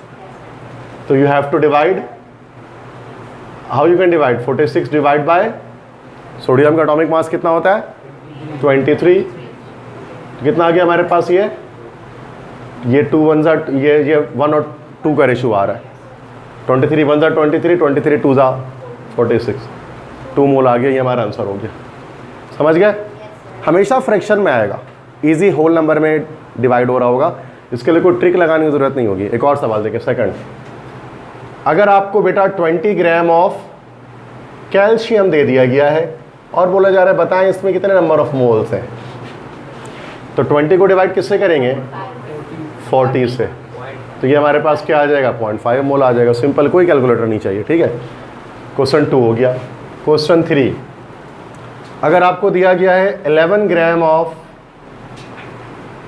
Carbon dioxide और उसमें पूछा जा रहा है बताएं कितना मोल आएगा। अब ये कंपाउंड आ गया 11 ग्राम ऑफ CO2। अब किस तरह से करेंगे? 11 को डिवाइड किससे कर देंगे? कार्बन डाइऑक्साइड का 44, 12 प्लस 32 44, तो ये 1/4 हो गया। 1/4 क्या होता है? 0.25 होता है। ये हो जाएगा 0.25। इतनी कैलकुलेशन सबको आती है। इसी तरह से फोर्थ लेते हैं, 320 ग्राम ऑफ सल्फर। सल्फर का 320 ग्राम दिया गया है और कहा जा रहा है कि बताइए इसके नंबर ऑफ मोल्स कितने हैं। कैसे करेंगे भाई? यस, 320 डिवाइड बाय 32, ये आ जाएगा हमारा 10 मोल। सिंपल इज दैट, सही है। पांचवा, आपको दिया गया है 18 ग्राम ऑफ ग्लूकोज C6H12O6 और आपसे पूछा जा रहा है बताएं इसमें कितने नंबर ऑफ मोल्स होंगे। यस, 18 डिवाइड बाय, ग्लूकोज है इसका आता है, इसको कैलकुलेट करोगे तो 180 आएगा, 180 याद होना चाहिए वैसे ना कॉमन कंपाउंड्स के, 180। तो ये हमारे पास आ जाएगा 1/10, 1/, इसके बराबर होता है 0.1 मोल हो गया। और तो इसके लिए कोई ट्रिक नहीं चाहिए, कैसा ये तो ट्रिक लगा रहे हैं आप, इसमें कोई ट्रिक नहीं है, इतनी मैथ्स बचपन से आती है करनी सॉल्व, है ना भाई। और यही मैथ्स MD-CAT में आ रही होती है, कोई ये थोड़ी ना कि आपको मुश्किल पावर सॉल्व करना है बैठ के, कि आपको उसके लिए अलग से ट्रिक सीखनी पड़ रही है। ये मैंने हमेशा मना किया बच्चों को करने से, ठीक है। और पिछली बार भी केमिस्ट्री में कितने न्यूमेरिकल थे, अगर आप न्यूमेरिकल देखें मुश्किल से 2 से 3 ही न्यूमेरिकल थे, इसमें NET में तो एक भी नहीं था, और MD-CAT में 2 से 3 न्यूमेरिकल थे, बाकी पूरी थ्योरी थी। तो इतने न्यूमेरिकल इतने आ भी नहीं रहे, इतने टेंशन बच्चे लेते हैं पूरा साल ट्रिक सीखने के चक्कर में, आता ही नहीं है ना, तो ट्रिक क्या जरूरत है लगाने की कि पावर सॉल्व कर रहे हैं तो ये सॉल्व कर रहे हैं, आ ही नहीं रहा। अब फिजिक्स में आ रहा मुझे नहीं पता, केमिस्ट्री में तो नहीं दिया था, फिजिक्स का मुझे आइडिया नहीं, ठीक है उसमें आया था कि नहीं आया था, बट केमिस्ट्री में तो नहीं आया था। हाँ ओके, 5th फिजिक्स में और केमिस्ट्री में दोनों टाइम ही नहीं आए थे। ओके, नंबर 6, क्वेश्चन नंबर 6 देखें। अगर हम यहाँ पर लेते हैं, अच्छा इसमें थोड़ा सा आप समझने की चीज़ है, 71 gram of chlorine gas, 71 gram of chlorine gas, तो उसका कितना मोल आएगा। अब देखो मास तो 71 है, मास, अच्छा एटॉमिक वो कैपिटल M क्या रखेंगे इसमें नीचे,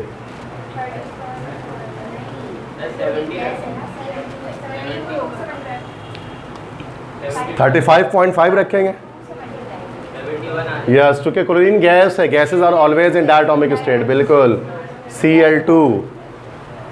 अब चूंकि ये Cl2 है तो दिस विल बी 71, तो 71 और 71 दिस विल बी 1, चूंकि क्लोरीन है ना 35.5 × 2 हो जाएगा फिर ये, तो ये 71 के बराबर आ जाएगा, तो 71 डिवाइड हुआ 1 आ गया। तो याद रखिएगा गैस जब लिखी हुई आएगी तो डायटोमिक स्टेट में जाना हमें, जानबूझ के वो Cl2 के बजाय क्लोरीन गैस लिख कर दे रहे होते हैं आपको, ताकि बच्चा जानबूझ के क्या करे Cl लगा दे इसमें और गलत हो जाए आंसर उसका। Number 7, 20 gram of neon gas is equal to dash mole, 20 gram neon gas में कितने मोल्स होंगे, क्वेश्चन 7। हाँ जी, 20 डिवाइड बाय व्हाट, नियॉन का एटॉमिक मास हमारे पास होता है कितना, एटॉमिक मास 20 ही होता है, कितना आएगा आंसर, 1 या 0.5, कितना होगा,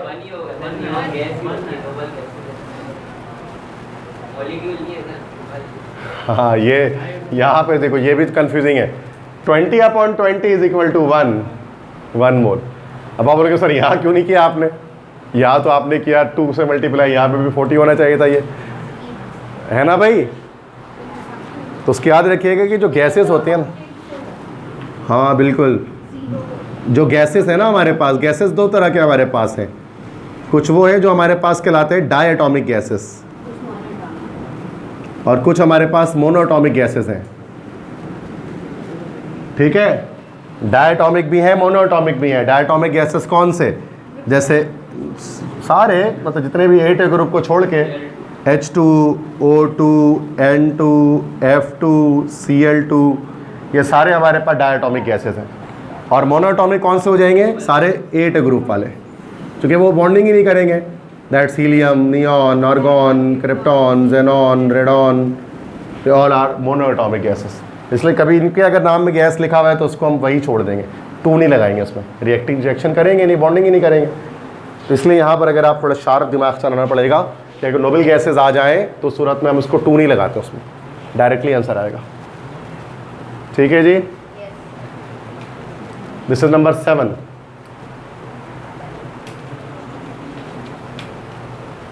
ओके, नंबर 8, T और 74 ग्राम ऑफ कैल्शियम हाइड्रोक्साइड, इसमें कितने मोल आएंगे हमारे पास?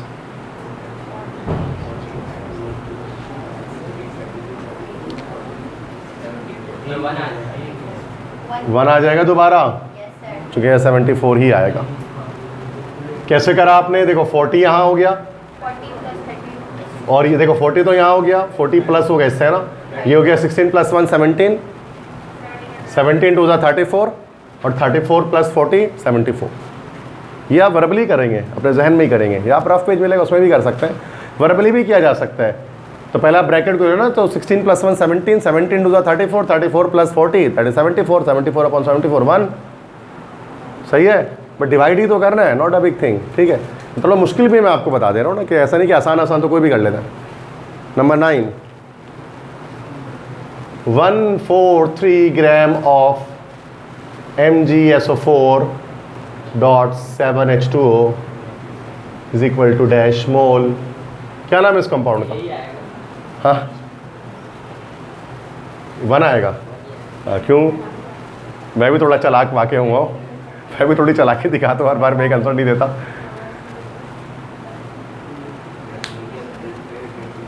क्या नाम है इस कंपाउंड का? Yes, Epsom salt. Molecular mass निकाले, कितना निकल रहा है इसका?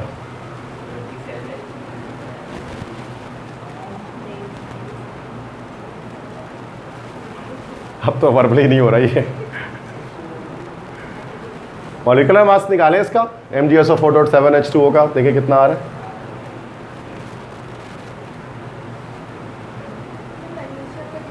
मैग्नीशियम का 24,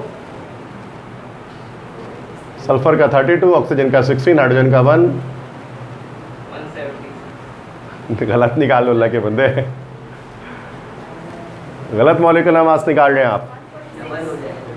मॉलिक्यूलर मास ये भी गलत, क्या फिर बताएं? गलत। क्या करो, 9 क्लास में दोबारा डालना पड़ेगा तुम लोगों को। मॉलिक्यूलर मास तो सही निकालो इसका।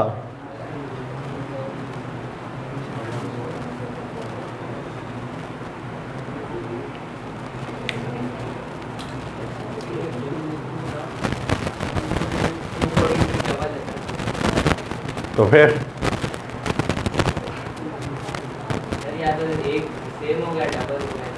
ऐसा ही होगा, यही तो मैं चाह रहा था ना, लेकिन सेम तो नहीं था, डबल तो नहीं निकला भाई। देखो कैसे निकालना है, गलत निकाल रहे हो आप लोग, सिर्फ वो बॉयज़ ने सही निकाला हुआ है।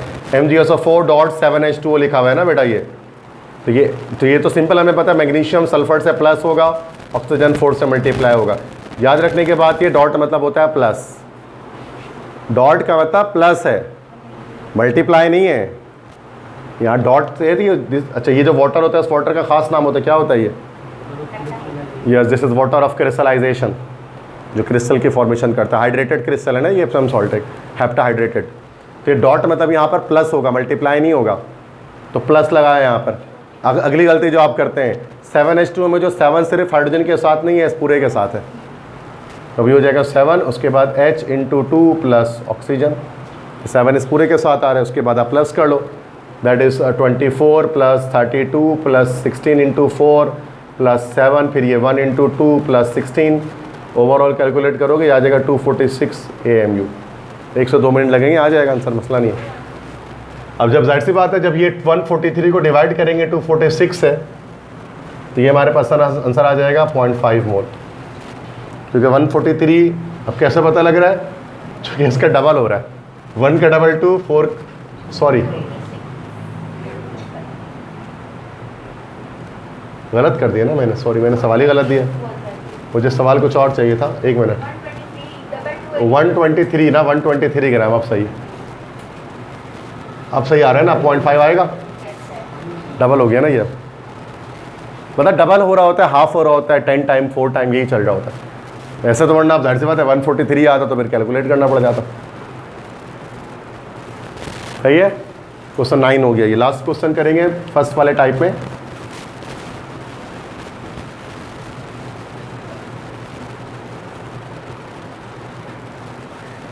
One gram of hydrogen H2, बताओ कितना मोल आया, खुद ही बता दो। ये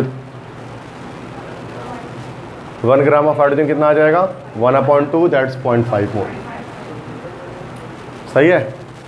तो बस ये हमने क्या देखा कि टाइप 1 इसको हम कहते हैं।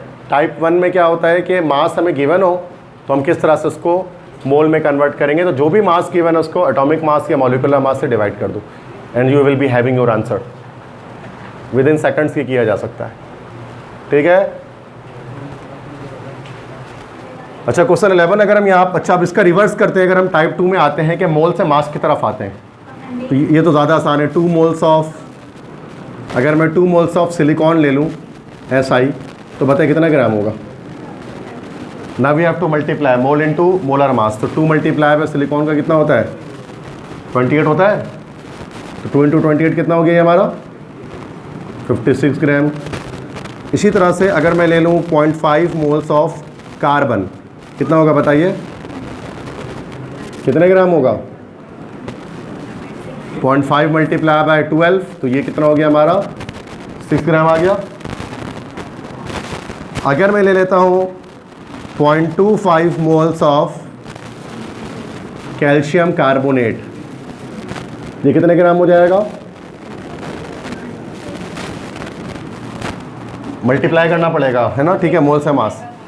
यस बिल्कुल, पहले या 0.25 पहले लिख लें, मसला नहीं है। 0.25 मल्टीप्लाई बाय, अब कैल्शियम कार्बोनेट का 100 आता है तो कितना आ जाएगा हमारे पास, ये दिस विल बी 25 ग्राम आ जाएगा। सही है, बिल्कुल सही, इक्वल टू 25 ग्राम। अगर मैं लेता हूँ 0.1 moles of sulphuric acid H2SO4 कितना ग्राम, सल्फ्यूरिक एसिड तो 98 मल्टीप्लाई बाय 0.1 कितना हो जाएगा, सिंपल है 9.8 हो जाएगा 0.1 से करें, ठीक है। इसी तरह से अगर मैं लेता हूँ 10 मोल्स ऑफ ग्लूकोज C6H12O6 कितना आएगा 1800 yes. 10 multiply by 180 this will B 1800 तो मीन्स कि अगर आपको मोल से मास में जाना है just you have to multiply with the molar mass. और कुछ भी सवाल आ सकता है, 100 सवाल में बना सकता हूँ खड़े खड़े यहाँ पर, मसला नहीं, बस कॉन्सेप्ट आना चाहिए, ठीक है, ठीक है। नेक्स्ट टॉपिक हमारे पास है बेटा एवोगाड्रोस नंबर। हेडिंग डाल दें जल्दी से, we have just 15 minutes remaining. Avogadro's number बेटा ये नंबर है, इसको डिनोट किया जाता है NA से, कैपिटल N कैपिटल A जो होगा वो सबस्क्रिप्ट में होगा। इसकी वैल्यू है 6.02 एक्सपोनेंट 23, ये वैल्यू याद रखनी है। इसको बताया किसने था, जैसे मैंने अभी आपको बताया है, एक इटालियन केमिस्ट थे, इटली में पैदा हुए थे। पूरा नाम क्या था इनका, एमेडियो एवोगाड्रो। इन्होंने सबसे पहले इस नंबर को बताया था, एमेडियो एवोगाड्रो ने। ये नंबर आपको बताता है क्या है, what this number tells you, this is actually the number of particles in 1 mole of a substance. किसी भी सब्सटेंस के 1 मोल में जो नंबर ऑफ पार्टिकल्स होते हैं वो अभी मैंने मोल में भी बताया था कॉन्सेप्ट ये आपको, वो 6.02 एक्सपोनेंट 23 होते हैं। याद रखने की बात यह है कि पार्टिकल्स में कोई भी पार्टिकल्स हो सकते हैं। पार्टिकल्स में हमारे पास एटम्स हो सकते हैं, पार्टिकल में हमारे पास मॉलिक्यूल्स हो सकते हैं, पार्टिकल में हमारे पास क्रिस्टल्स हो सकते हैं, पार्टिकल में हमारे पास आयंस भी हो सकते हैं, ions are also particles. Substance में हमारे पास कोई एलिमेंट भी हो सकता है, कोई कंपाउंड भी हो सकता है। कंपाउंड से मुराद आयनिक कोवेलेंट कोई भी कंपाउंड हो सकता है, ठीक है। तो उसके लिहाज से ये डेफिनेशन चेंज हो सकती है, number of atoms, number of molecules, number of crystals, number of ions, कुछ भी हो सकता है। पार्टिकल्स मतलब एक जनरल टर्मिनोलॉजी है बहुत सारे पार्टिकल्स, मतलब स्मॉल पार्टिकल्स के लिए। तो ये किसी भी सब्सटेंस के 1 मोल में नंबर ऑफ पार्टिकल्स फिक्स है और इतने होते हैं। 2 मोल्स में कितने होंगे, तो what you have to do, this number multiplied by 2, ठीक है बेटा, सिंपल बात है। तो जब हम इसके फॉर्मूले की तरफ आएंगे ना तो उसके हमारे पास 3 या 4 अलग अलग फॉर्मूले बन जाएंगे। सबसे पहला फॉर्मूला इसका हमारे पास क्या बनेगा कि नंबर ऑफ पार्टिकल को कैपिटल N से शो करते हैं, ठीक है। याद रखिएगा कैपिटल N जहां पर भी मैं लिखूं अभी उसका मतलब होगा number of particles. Short form में हम इसको कैपिटल N बस लिख रहे होते हैं। नंबर ऑफ पार्टिकल बराबर किसके हो जाता है, मोल मल्टीप्लाई बाय एवोगाड्रोस नंबर। ये सबसे सिंपलेस्ट फॉर्मूला है इसका। मोल गिवन हो तो नंबर ऑफ पार्टिकल कैसे आएगा। अच्छा कभी कभार मास गिवन होता है तो क्या करेंगे, मोल की जगह मोल का फॉर्मूला पुट कर देते हैं, क्या आ जाएगा, yes M upon capital M multiply by N, mass upon molecular mass. ये सेकंड फार्मूला है। ये फार्मूला कब लगेगा सेकंड वाला, जब आपको मास गिवन होगा और आपको जो है वो number of particles find out करने होंगे पहले से। अच्छा कभी कभार क्या होता है, नंबर ऑफ पार्टिकल्स गिवन होता है और आपको मास मालूम करना होता है। सेकंड फार्मूले को अरेंज कर लेंगे, मास किसके बराबर हो जाएगा, N multiply by capital M divide by N A. First फॉर्मूले से सेकंड निकला, सेकंड से थर्ड निकला, ऐसा ही है। ये नहीं कि याद करें उसको, ये खुद ही आप कन्वर्जन कर सकते हैं, इसके अंदर है, ये थर्ड है।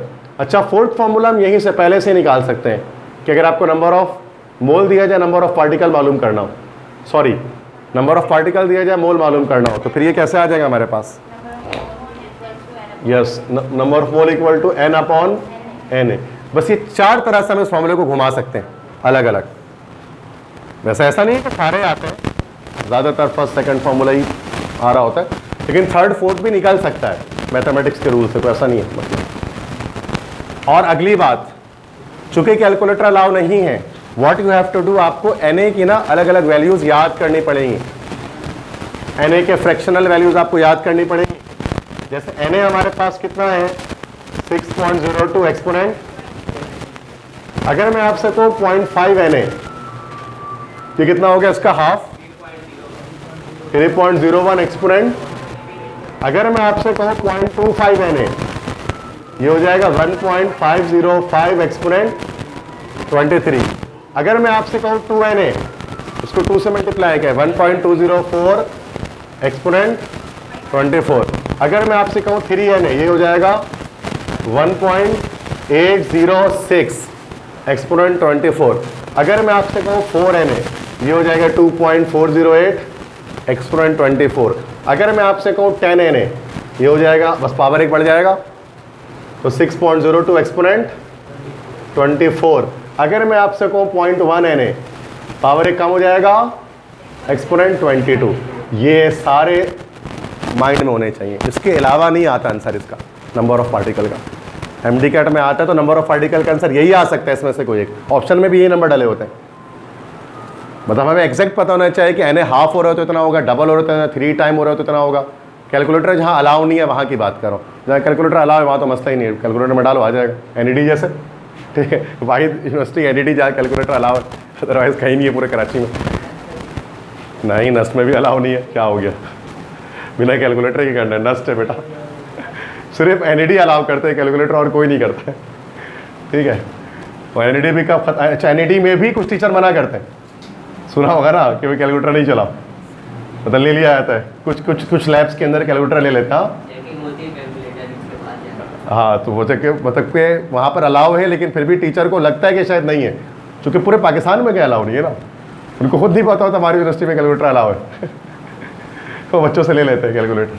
अक्सर बच्चे भी शिकायत करते रहे कि हमारे कैलकुलेटर ले लिया गया था और ये वो, क्योंकि एनईडी में अलाउ है, लिखा हुआ है कि कैलकुलेटर, प्रोग्राम में भी अलाउ नहीं है, वरना नॉर्मली अलाउ है। अच्छा एमडी कैट में तो बड़ा लिखा होता है, नो कैलकुलेटर्स अलाउड, ठीक है। अच्छा अब इसको सॉल्व करते हैं, ज़रा क्वेश्चंस करते हैं, इसके अब हो जाएगा ना भैया ये फॉर्मूले पर, ठीक है बेटा। अब बात करते हैं ज़रा इसमें अलग अलग टाइप्स के न्यूमेरिकल करते हैं, ठीक है। सबसे पहले मैं बताता हूँ कि वो simple mole multiply by Avogadro number का पहला एमसीक्यूज क्या, पहला एमसीक्यूज आ रहा है आपके सामने, आंसर दीजिएगा। 1 मोल ऑफ सोडियम, बताइए कितने एटम्स होंगे इसमें, बोले 6.02 exponent 23। Okay 2 moles of calcium, कितने एटम्स होंगे बताइए, 1.204 एक्सपोनेंट 24, तो 2 multiply by N seconds, within seconds answer बताना है। थर्ड, अगर मैं करता हूं 3 मोल्स ऑफ कार्बन डाइऑक्साइड, कितने मॉलिक्यूल्स होंगे, 1.806 एक्सपोनेंट 24। सबसे आसान यही होता है, टाइप 1 कहलाता है ये, मोल से number of particle, direct multiply मारो बस, मोल जितना भी किया मैंने Na से मल्टीप्लाई करो, एवोगाड्रो नंबर से आंसर आ जाएगा। सही है, सॉल्व हो गया। अब आते हैं टाइप 2 में। मास गिवन होगा तो कैसे नंबर ऑफ पार्टिकल पढ़ जाएंगे, मास गिवन होगा तो, ठीक है। जैसे कि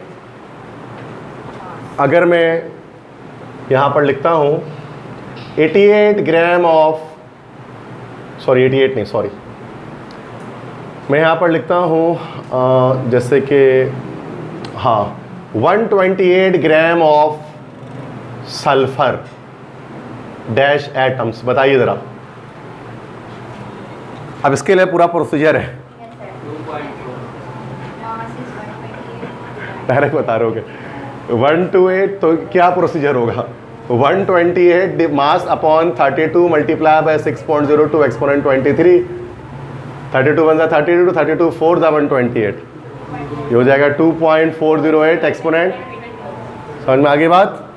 तो ये इस तरह से पूरा सॉल्व होगा। सेकंड फार्मूला ये मास अपॉन मोलर मास, ठीक है, मास इन ग्राम दे दिया है तो सेकंड फार्मूले से बनेगा। यहाँ बिल्कुल 4 Na हो गया ना आंसर। क्या पता आपके आंसर में Na लिखा हो, 2 Na 3 Na 4 Na, तो भी हो जाएगा।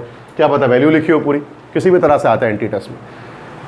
इसी तरह से नेक्स्ट क्वेश्चन, ये तो मैंने बताया 128 ग्राम ऑफ सल्फर। अच्छा, अगर इस तरह से आ जाए कि लाइक uh,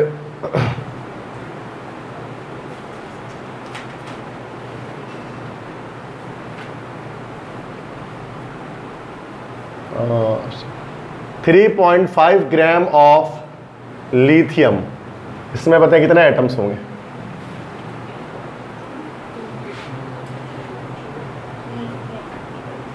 लिथियम का 7 होता है, लिथियम का 7 होता है भाई।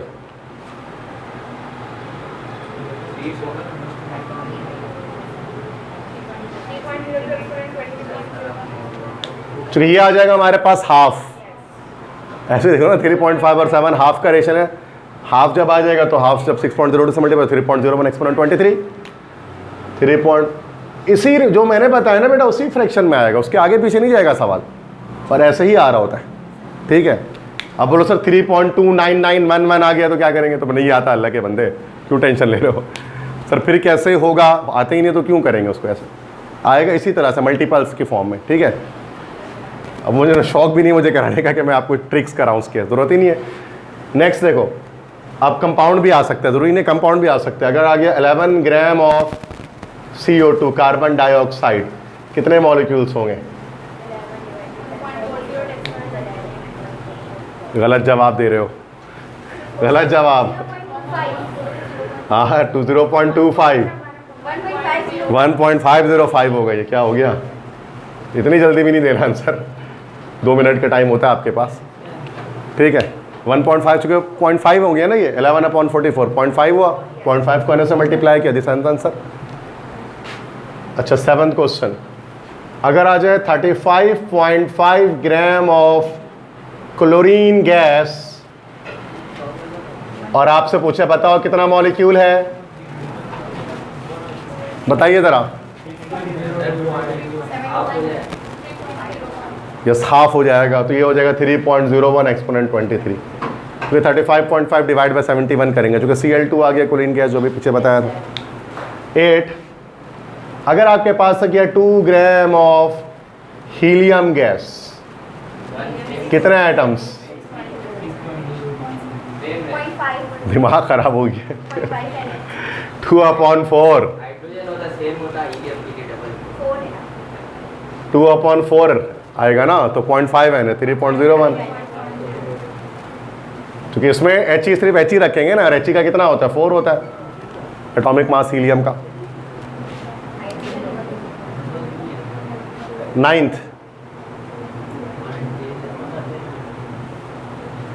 9th देखें। अच्छा ये सेकंड फार्मूला हमने कर लिया, सेकंड फार्मूला भी समझ में आ गया कि किस तरह से लग रहा होता है। अब third formula, number of particles they दूंगा और मास मालूम करना है। जैसे कि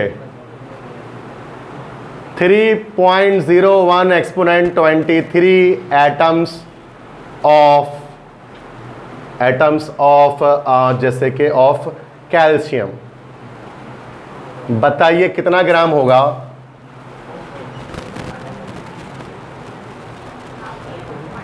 इसका शॉर्टकट में उसका उसका आप देखो इतना सेंस मैं कैसे करता अगर मैं होता आपकी जगह पर, तो मैं पता है कैसे करता। हाँ, मैं फॉर्मूला नहीं लगाता। ये इतना है तो ये हाफ मोल है, तो 1 मोल में 40 ग्राम होगा, तो हाफ मोल में कितना होगा 20 ग्राम। मैं ऐसे ही करता, मैं आपकी जगह होता तो। शॉर्टकट है, मैं फॉर्मूला नहीं लगाता। फॉर्मूला लगाओगे तो भी यही आएगा, लगा के चेक कर लो। अब लोग सिर्फ फॉर्मूला से कराइए, तो फॉर्मूला क्या था, mass equal to n multiply by capital M upon n है, यही लिखा है ना आपको। तो थर्ड फॉर्मूला है, n क्या है 3.01 एक्सपोनेंट 23, मास है 40 और na क्या है 6.02 एक्सपोनेंट 23। अब यहाँ देखोगे तो ये 1 हो गया, ये 2 हो गया, ये 1 हो गया, ये 20 हो गया, आ गया भाई। लेकिन लॉजिक्स ज़्यादा जल्दी आपको आंसर तक ले जाती हैं बनिस्बत कैलकुलेशन के। आपकी मर्जी, आंसर दोनों से आ रहा है, आप जिससे भी करो। मैं ऐसे करता हूँ, ठीक है। ओके 10th आप भी कोशिश करो उस तरह से करने की जैसे मैं करता हूँ। 1.505 एक्सपोनेंट 23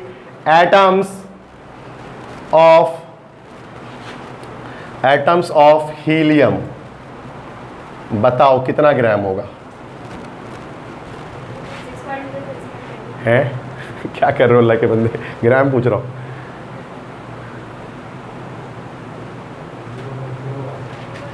हीलियम का 4 होता है ना भाई, 1 होगा, 1 हो जाएगा। 1.505 इसका मतलब 0.25 मोल्स से ये 1 मोल में होता है 4 ग्राम। आधा कर दो, आधे मोल में हो जाएगा 2 ग्राम, और आधा कर दो 0.25 में कितना हो जाएगा 1 ग्राम। 4 टाइम्स कम हो जाएगा 1 ग्राम। ये लॉजिक्स हैं, आप फॉर्मूले से भी कर सकते हैं इस तरह से, ठीक है, सेम आएगा। 11th अगर आपको मैंने दे दिया कि 2.408 exponent 24 crystals of calcium, sorry calcium नहीं, कैल्शियम कार्बोनेट, आप बताइए कितना ग्राम आएगा। कैल्शियम कार्बोनेट तो 100 होता है हमारा, 4 मोल है तो 400, बिल्कुल सही 400, क्योंकि 4 मोल है ना ये, तो 4 मोल के लिहाज से 100 से मल्टीप्लाई करो तो कितना हो जाएगा 400 ग्राम। समझ गए। अच्छा अब इसके कुछ थोड़ा ना टिपिकल क्वेश्चन भी कर सकते हैं। अब इसका थोड़ा सा टिपिकल क्वेश्चन मैं आपको कराता हूँ। 3 4 12। अब देखो थोड़ा टिपिकल क्वेश्चन होगा, जरा समझना है गौर से। 3 मोल्स ऑफ कैल्शियम क्लोराइड, 3 नहीं 2 कर देते, 2 moles of calcium chloride dash cations नहीं डैश एनाइंस। अब ये जरा समझिएगा इस सवाल को। 2 मोल दिए गए कैल्शियम क्लोराइड के, आप बताइए एनाइंस कितने होंगे इसमें। एनाइंस किसे कहा जाता है, नेगेटिव आइंस को कहते हैं। अच्छा 2 मोल में अगर हम कैल्शियम क्लोराइड के क्रिस्टल्स निकालेंगे, ये कितना आ जाएगा हमारा, ये आ जाएगा 1.204 एक्सपोनेंट 24, बेटा यही आएगा। लेकिन हमसे पूछा गया एनाइन कितने हैं, एनाइन कितने हैं, तो आप याद रखना कि ये जो कैल्शियम क्लोराइड है ना, इसमें एक Ca+ निकलेगा और 2 Cl- निकलेगा। एक कैल्शियम क्लोराइड 2 एनाइंस प्रोड्यूस करेगा, 2 Cl- प्रोड्यूस करेगा। अब सूरत में हमें क्या करना पड़ेगा कि अब इतने कि एक कैल्शियम क्लोराइड इतने Cl- प्रोड्यूस कर रहा है, तो इतने कितने प्रोड्यूस करेंगे, मल्टीप्लाई बाय 2। तो जब इसको 2 से मल्टीप्लाई कितना हो जाएगा, ये 2.408 एक्सपोनेंट 24 एनाइंस। एक और सवाल करते हैं इसमें ताकि लॉजिक क्लियर हो मैं क्या बोलना चाह रहा हूँ। क्वेश्चन 13 देखो जरा गौर से, ठीक है। अगर हमारे पास दिया गया है 1 मोल ऑफ AlCl3 और आपसे पूछा जा रहा है बताओ इसमें एनाइंस कितने हैं, क्या बता सकते हो आंसर। 1 मोल एल्यूमिनियम क्लोराइड में एनाइंस कितने होंगे 3 से, तो दिस विल बी 1.806 एक्सपोनेंट 24। समझ गए अब इसको, हाँ 806 एक्सपोनेंट। अच्छा इसको एक और भी तरह से पूछा जा सकता है, देखते रहो बस आप, ये सब पास पेपर के क्वेश्चन है। इस तरह से ये पूछ सकते हैं एनाइंस की सूरत में नहीं, एटम्स की सूरत में। देखिए जैसे कि लाइक अगर आपसे दे दिया जाए 1 मोल ऑफ C6H12O6 और आपसे पूछा जाए डैश कार्बन एटम्स कि बताइए 1 मोल ग्लूकोज में कार्बन के कितने एटम होंगे? 1 मोल ग्लूकोज में मॉलिक्यूल कितने होंगे? 6.02 एक्सपोनेंट 23 और एक मॉलिक्यूल में कितने कार्बन के एटम्स है? 6 है। तो 6.02 को मल्टीप्लाई करेंगे 6 से तो ये 72 आ जाएगा। 6 को जब हम 6.04 है ना, कितने, हाँ 36 आ जाएगा, 36 आ जाएगा ना, 36 एक्सपोनेंट 23 तो 3.6 एक्सपोनेंट 24 इस तरह करीब करीब आएगा ना, सही है। तो 3.6 एक्सपोनेंट 24 तो इस तरह नंबर ऑफ एटम्स की सूरत में ही पूछा जा सकता है। ये वैरायटी निकाल रहा हूँ मैं एवोगाड्रो से, वो तो बेसिक पे आते हैं, ये वैरायटी निकलनी है यहाँ पे। 12 से मल्टीप्लाई करेंगे, आसान सी बात है। ऑक्सीजन के बोलो 6 से मल्टीप्लाई करेंगे, कंपाउंड भी चेंज हो सकता है। मैं आपको कॉन्सेप्ट दे रहा हूँ। लास्ट क्वेश्चन कर रहे हैं 15। आपको दिया गया है 1 मोल ऑफ वाटर और डैश कोवेलेंट, ये भी आया था एक बार पास में 2012-13 में आया था कभी। 1 मोल वाटर में बताओ कोवेलेंट बॉन्ड कितने होंगे? अब देखो, ये देखो बहुत आसान हलवा सवाल है। 1 मिनट, एक वाटर के अंदर एक मॉलिक्यूल में कितने बॉन्ड? एक मॉलिक्यूल अगर हम बनाएं वाटर का तो कैसे बनेगा? क्या ऐसे ही बनेगा? तो 2 बॉन्ड है। यस, एवोगाड्रो नंबर को 2 से मल्टीप्लाई कितना आ जाएगा? 1.204 एक्सपोनेंट 24 कोवेलेंट बॉन्ड्स होंगे। समझ में आ गई बात? तो स्ट्रक्चर बना के हम चेक कर लेंगे कितना बॉन्ड आ रहा है, उसके लिहाज से निकाल लेंगे। इसके अलावा और कोई वैरायटी नहीं आती इसमें। ये सब एवोगाड्रो नंबर की बात MCQs हमने यहाँ पर किए, सही है। अब बिल्कुल बेसिक याद नहीं करें, थोड़ा सा मुश्किल भी किया करें कि आउट अगर पेपर आता है, टफ आता है तो आप कर तो पाएँ कम से कम सही से। उस वक्त आप थोड़ी ना परेशान होते हैं कि इसका आंसर क्या होगा क्या नहीं होगा। और ये सब बिना कैलकुलेटर के हम नहीं किया, कोई कैलकुलेटर नहीं किसी भी सवाल में इस्तेमाल किया और हो गया। ट्रिक वही लगाना जो मैंने आपको बताया, ठीक है।